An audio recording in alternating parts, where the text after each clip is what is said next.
Hey, what's going on, making pop music? I'm making a little exclusive video just for you guys. I'm not going to put this up on the pro audio files. So for those of you who don't know me, my name's Matt Weiss. You probably see me posting snide little comments here and there. I'm a mixing and recording engineer and vocal producer from Los Angeles, California. And I just had a record that has been in the works for a long time come out on the Viacom billboard at Times Square. It debuted there and it's sitting at about 4 million views, I think, as of right now. It's doing really well. Anyway, the record is called Como No. It's a reggaeton record by Akon, who is traditionally an American pop music artist, but in this case, he's singing Spanish, and Becky G, who is like a staple top 10 reggaeton artist.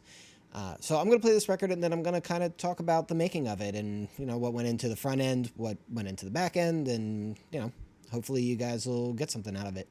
All right, we'll hit play here.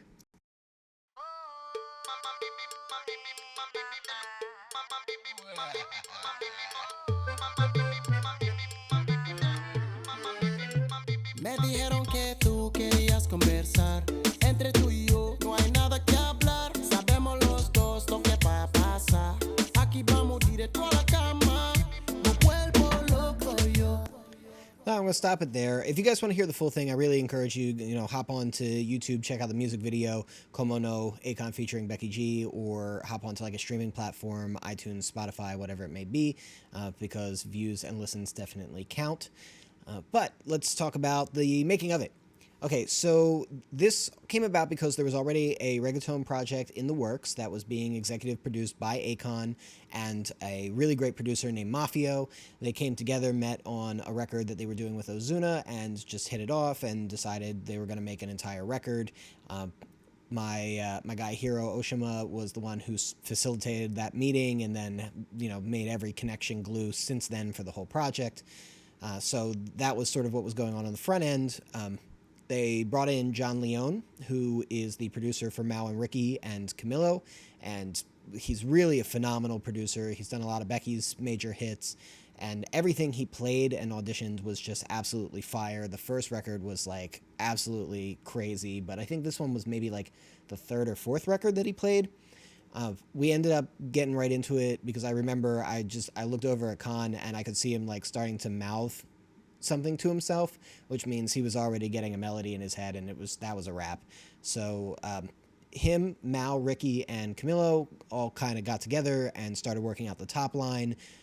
Khan speaks Spanish, but it's like his fourth or fifth language, so he really focused more on melody and then let the guys who speak Spanish as their first language deal with the lyrics and that kind of stuff. So they started putting that together. I sat down with John. We did some basic arrangement on the record just to kind of format it while that was happening. Set up a tracking chain, which was the Manly reference C going into a BAE 1073, and there was a compressor on the back end, and I think it was a Tube Tech compressor, but I'm not 100% sure. Pretty sure. The Manly Reference C is not one of my favorite microphones. It's a little pinched in the upper mids, and it's a little hashy and bright. And so if you happen to have like a very dark vocalist, somebody who's really low in pitch or very smooth sounding or delivers very quietly, it's a really, really good mic. But if you have somebody like Khan, who has already a very cutting voice that's already naturally very bright, it's pretty much like the worst mic for his voice, but it's what we had, so it's what we used, and sometimes that's just what it is. But I mean, we were, the whole album, the whole idea has been just to kind of like keep it fun, and you sort of hear that right in the beginning because I think Khan and Mafio were like tossing jokes back and forth at each other, like making fun of each other, because they did that a lot. And I think he just made some joke and then put like an evil laugh over the microphone, but it sounded really cool. And so I put a little bit of like an effect on it.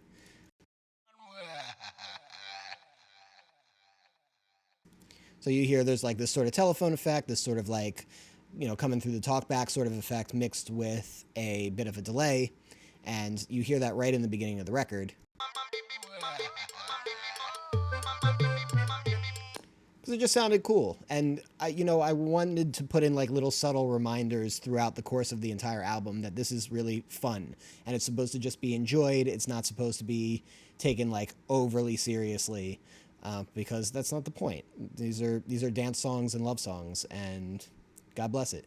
So in terms of Becky, we recorded her later. Camilo did the top line for her, which was just a variation on the main melody that Khan had come up with. And so she signed on to do it, and we recorded it over at Sphere. The in-house engineer there was Josh Woods, who's a friend of mine. I specifically requested him because he's a younger engineer, up and coming, but he's really, really solid. So shout out to Josh Woods. And, for you guys on this forum, if you're on a budget and you need to work with somebody who really understands recording and mixing, I cannot recommend him highly enough. He did a phenomenal job with Becky. One of the easiest sessions I ever had because I had him backing me up, and I remember I hit him up and I asked for the recording chain, which was a Sony C800G going into a 1073 or 1081. I don't remember which one he picked, but I told him it didn't really matter to me, and that just to pick his favorite one, and then into an LA2A. And he had that all set up and ready to go when I got there, and I think that the only little adjustments were I asked him to gain a little less into the LA2A, and I asked him to brighten up the vocal on the top end, and then I think I took out a little bit of mid-range on the board myself. But I mean, mostly I didn't really have to touch anything. I really just focused on Becky's performance and her overall emotion of the delivery. I don't know Spanish well enough to know the lyrics, but I could hear, the delivery qualities that were going on. So I'll play a little bit of Becky's verse real quick.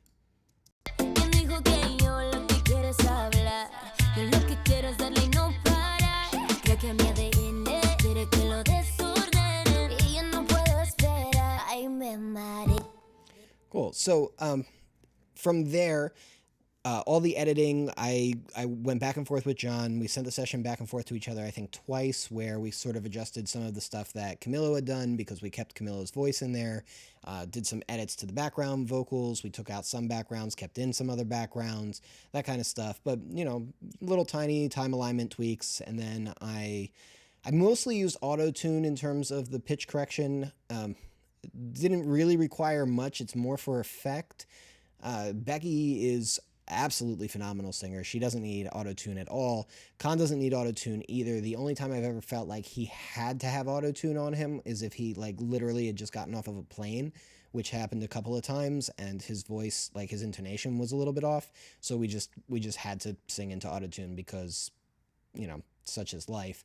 We'd like to believe everybody's perfect all the time, but that's just not how it works. So I did a deconstructive auto-tune pass, and I did a little bit of Melodyne on Becky's vocal because in the second half of her verse, she's following a lead line that flips into the melodic minor, meaning that it has a half-step interval between the tonic note and the seventh note, which is not an option that every pitch correction plugin has. And so when you have a note that's basically functioning as an accidental, you kind of have to do it by hand. Otherwise, Autotune doesn't know what to do with those notes, and they end up getting thrown to something completely different.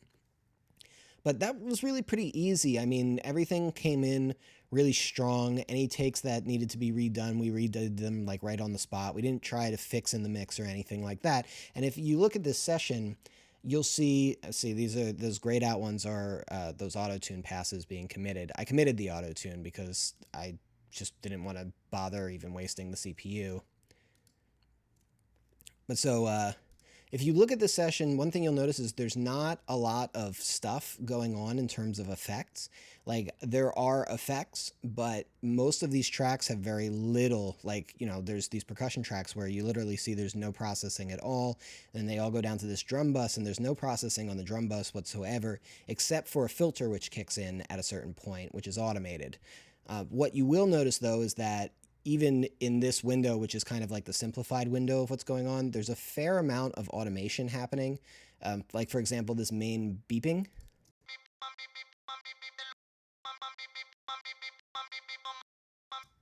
It comes up ever so slightly in certain parts because that, to me, is kind of the personality of the song, and it almost acts as a top line in and of itself. So there's certain parts where I just want to make sure that it's coming out,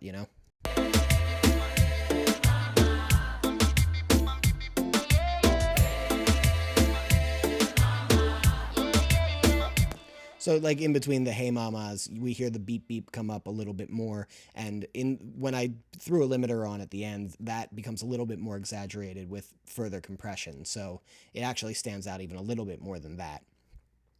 But you'll see that there's really not a lot of crazy stuff happening here. There's some effects on some of the pluck synths, and a little compression on this piano. But I think that people confuse not actually affecting a lot with doing what needs to be done. So everything was very decided. It kind of all centers around this drum track right here in terms of the actual mix balances, where we have these three layers that kind of come together to form the main drum track.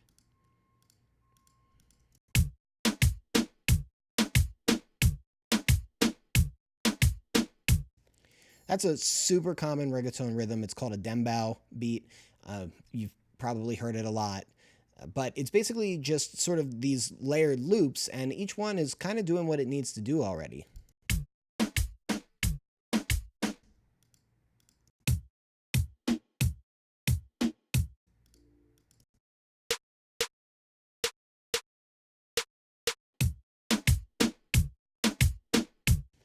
And even if I take off my effects, like this is just the second loop, I'm just brightening it ever so slightly. There's like very little going on. I'm giving it a little bit of like punch in the low end. But I mean, that's probably the biggest effect right there, is that I'm bringing up the low end. And then here, this trim is not doing anything. I was just checking phase.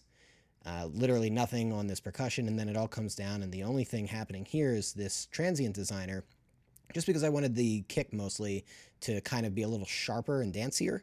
But even if I take off all of these effects and then just like put a little bit of makeup gain on here to compensate,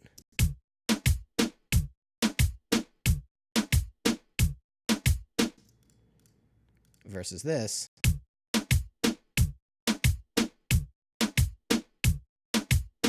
it's super similar. It just sits a little differently. Like with my processing, it sits a little higher in the speakers and it's got a little bit more edge to it. Whereas without my processing, it's just a little bit spongier, like a little bit thicker feeling.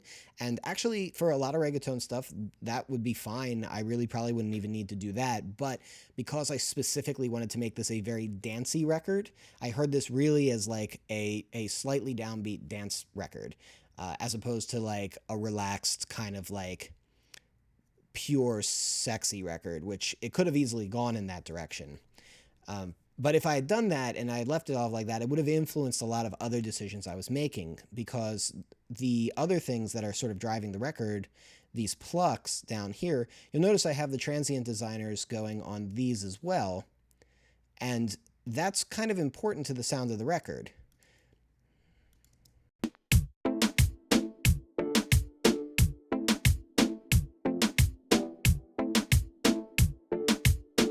As soon as I take those transient designers off, the plucks kind of fall back into the record a little bit, and it becomes a lot smoother. And so if I was doing this without having made the drums as dancey, I wouldn't be making these plucks as dancey either. And that would have sort of encouraged me to revoice everything else in addition to that. I would have thought of the bass completely differently. And so it's a small thing, but it's a whole decision kind of going into the overall sound. The bass, in a lot of reggaeton basses, like, one of the things that I had to sort of switch my brain with reggaeton on is that the kick in a lot of American music is going to hold down that sort of like low end stomach punch. But in reggaeton, it's higher up. It's more like a punch to the face. It's a much brighter and higher register sounding kick. And then the bass usually holds down the sub as opposed to the kick doing it. The kick is almost like a percussion instrument in a way. So because I'm sort of thinking of things a little bit differently on this mix, I'm kind of thinking of it as an amalgamation of both reggaeton and American. I sort of decided to voice the bass a little differently. Without my effects, it sounds like this.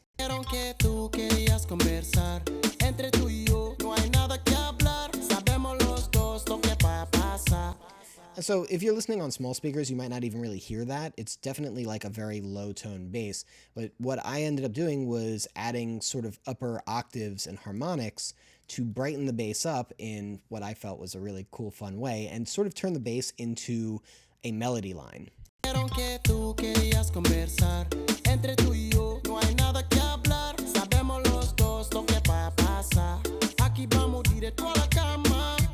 And I felt like that was a really positive change because not only did it help reinforce the overall hook and top line of the record because it's directly playing off of that, but also there's sort of this bump, bump, bump, bump, bump, bump, bump, bump, bump, bump, bump.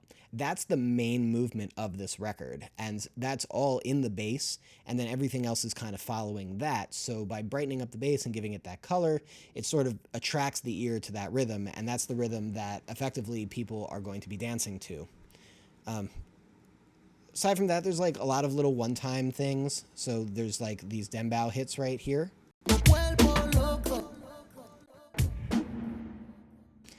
That's a really cool, fun little effect. It's really just the stock reverb. Like the worse the reverb, the better. And then it's going into this Sound Toys Devil Lock, which is like kind of like a Shure level lock. It's like this really crunchy, distorted, super compressor. And so it just makes things sound like explosions, basically. So I just wanted to sort of punctuate that one moment as the verse was changing over into the second part of the verse. I never like a verse to kind of just run as one thing. I always like to try and build a little bit of arc into it. So if I can make like some kind of change or variation, I'll do that.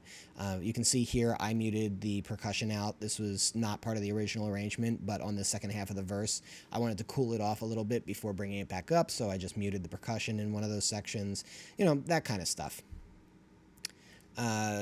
Okay, the vocals, they were really easy, actually, for the most part. Like, once I got the tuning in and the edits correct and everything, and John was happy with the way everything flowed, then it was really just some very basic tweaking.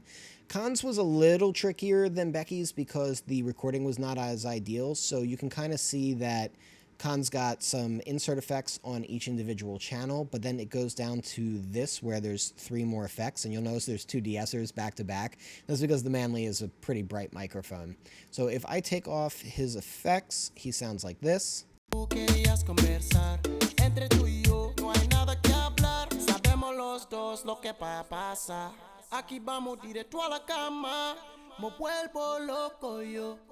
And so there's this weird thing happening where his vocal sounds like a little bit too dark and a little bit too bright at the same time. And it's just because it's like pinching in some weird spots and the S's are like really overbearing. So I needed to kick some life into it. So you'll sort of see that I'm boosting top end, which is what's going on here. But then I'm also taking out like some upper mid range. And then here I'm adding like this weird bell of lower mid range because the room was sort of weird. Then a little compression, and then it goes back to another EQ, and here I am taking out mid-range in the same spot where I kind of added it, and then I'm taking out some brightness. So it's like there was a lot of like small tweaks going on in order to get the vocal to feel bright but not harsh. And it ended up like this.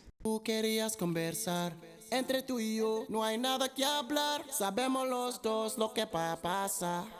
And I mean, you can still hear like a little bit of ice on those S's and like just a little bit of like overextension in the treble range, but it's kind of okay. Like you can get away with that in reggaeton in particular.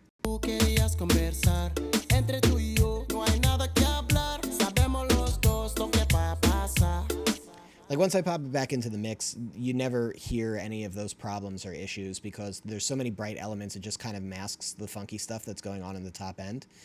With Becky's vocal, it was really even easier. It was pretty much treated the way that it needed to sound on the way in.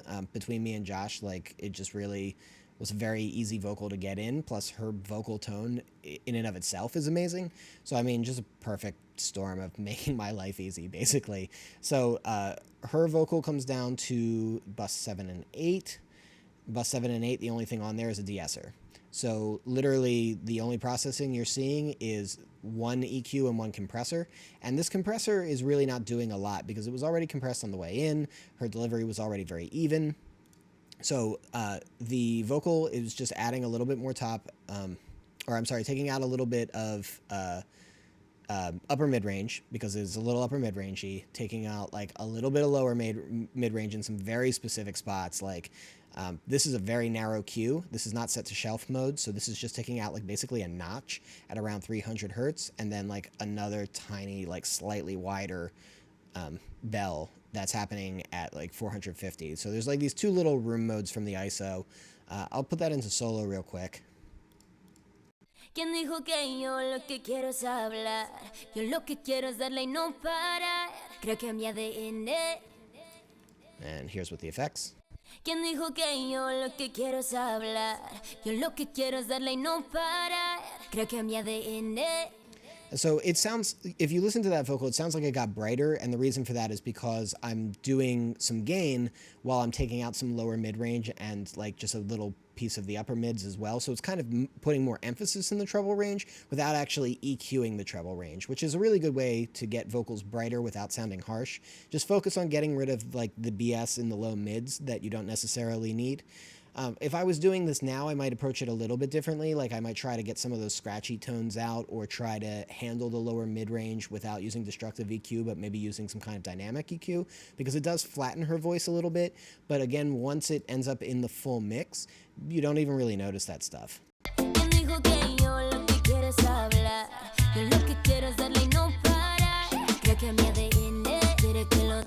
And then, you know, a lot of it is just having fun with the moments. So it's like, you know, she hits this one word where she just kind of like leaves it go in the top line. So I was like, maybe it would be fun to have like a very stylized delay right in that moment. And so this is not the regular delay that you're hearing on her voice. This is a committed delay right here. Kind of similar to that laugh that Akon did in the beginning. Very similar processing. And then there's like some ad-libs where, here it is, this track, which is like these super reverberated ad-libs. So those are really just meant to be like what I call color tracks. They're just adding like little interesting pieces of ear candy here or there, just to keep things fresh, keep things moving, that kind of a thing. After all of that, once it all goes down to the master bus, you know, again, it's like, you know, if anybody was thinking anything crazy would be happening here, there really isn't. I'm just giving myself a little room to work because I came in a little hot. And then here I'm adding just a general upper mid, like 3-4K kind of thing over across the whole thing. For transparency, this is probably the best EQ on the market. Like if you don't want to impart any other kind of tone. So, I mean, this is less than a dB boost right here. Nothing crazy. And then the nuttiest thing here is this processor, which is Spectre by Waves Factory. And I'm doing it just to add like a little bit of color to the top and the bottom ends. So, you know, there's barely anything going on here. Like very, very, very subtle moves. But it's just one of those things where like if I take it off,